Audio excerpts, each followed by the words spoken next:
consistency in what should be included in a rubric, and little consistency in the terminology and language used. And finally, none of the rubrics took account of the unique affordances made possible by online writing. Not one. And I think the final finding is particularly relevant to this project, that we are simply not rewarding the new, we're not recognising or rewarding the new affordances of Web 2 writing.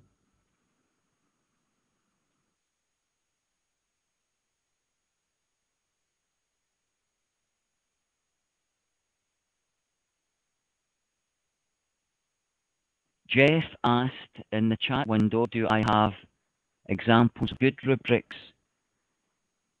So Jeff, I across that overall I felt had high fidelity. Some were better than others, as you've seen, Revise being particularly low and Hazaris being, you know, a wee bit better. But no, I can't say I found any examples of good practice. I'm afraid I didn't bite the bullet either, Jeff, and propose a rubric of my own, partly because it's a challenge. It's very difficult to do, so I've done a fairly cowardly thing. I've come up with characteristics of a good rubric that might help others to come up with good rubrics. So my apologies for being so cowardly. I should have bit the bullet and, you know, walked the walk. I haven't done that.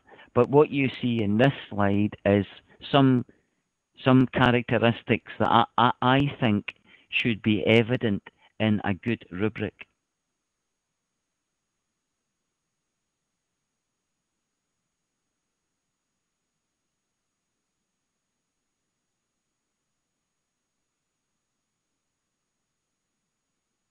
Some of it's fairly bland, Jeff, you know, like number 7, the criteria should be free of bias. I'm not sure that adds anything to the conversation.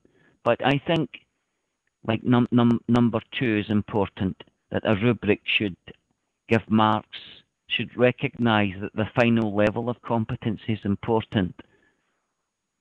And number 4, that fidelity is really important. And for summative purposes, we really shouldn't be rewarding effort unless effort is a learning objective, which it never is.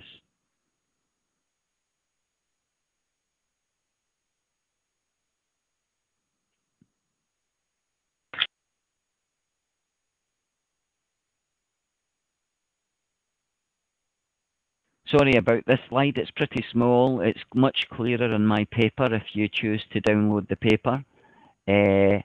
It's taken from a three-stage process I found in another paper. And by the way, all of these things are referenced in my paper, so forgive me for not remembering the references.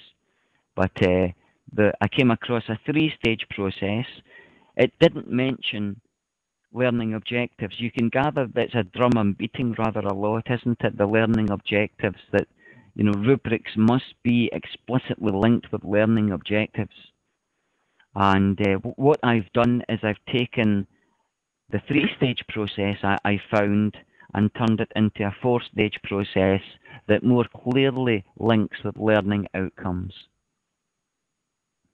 So I think if we follow a process like that, we're more likely to produce rubrics that have higher fidelity.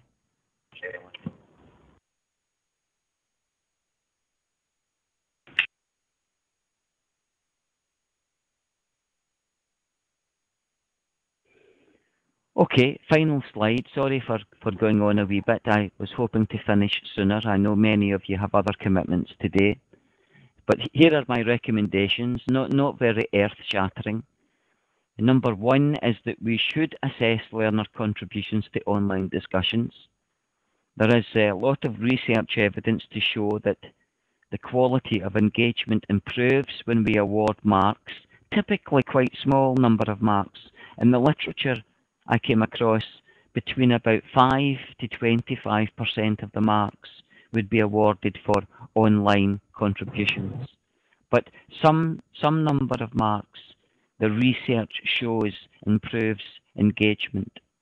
So I would argue we should be awarding marks for online writing, that we should be using rubrics to award those marks. So we shouldn't just be using some impressionistic way of, saying, well, Johnny deserves 4 out of 5 or 9 out of 10. I think that's professionally unacceptable. That we should be designing rubrics to have high fidelity. I suppose that's really the point of my paper.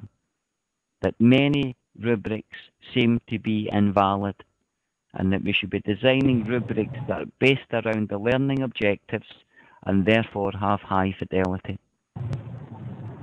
And finally, we should be seeking to incorporate in the rubrics the unique affordances of online writing.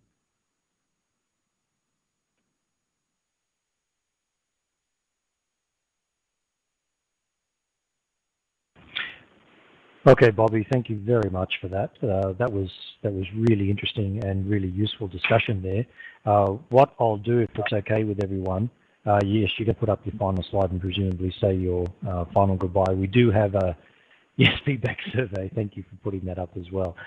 So I'll hand back to you for a sec, Bobby, for any final comments that you want to make, and then I'll bring up the survey screen. People can still talk while they're filling out the survey. You can do that, so that should be fine. But I just want to say, Bobby, thank you very much for your time. Thanks for initiating that discussion. And also, from my point of view, I think you've actually set us a challenge. And I'll take that on as a personal challenge first for the Transforming Assessment Group, that we'll need to start working on some decent rubrics using your set of criteria for what a good rubric should look like. So first of all, we'll do the check to see whether other people have got anything out there, and if not, we'll have to adapt or make up our own.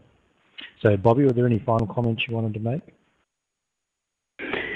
Not really, Jeff. I think I've covered the paper fairly comprehensively. Just to thank you, Jeff, for the opportunity to raise, I think, an important point. So thank you very much.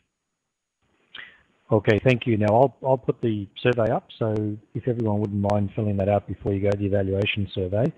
And then the other thing is you can still talk if you wish or make any comments that you would like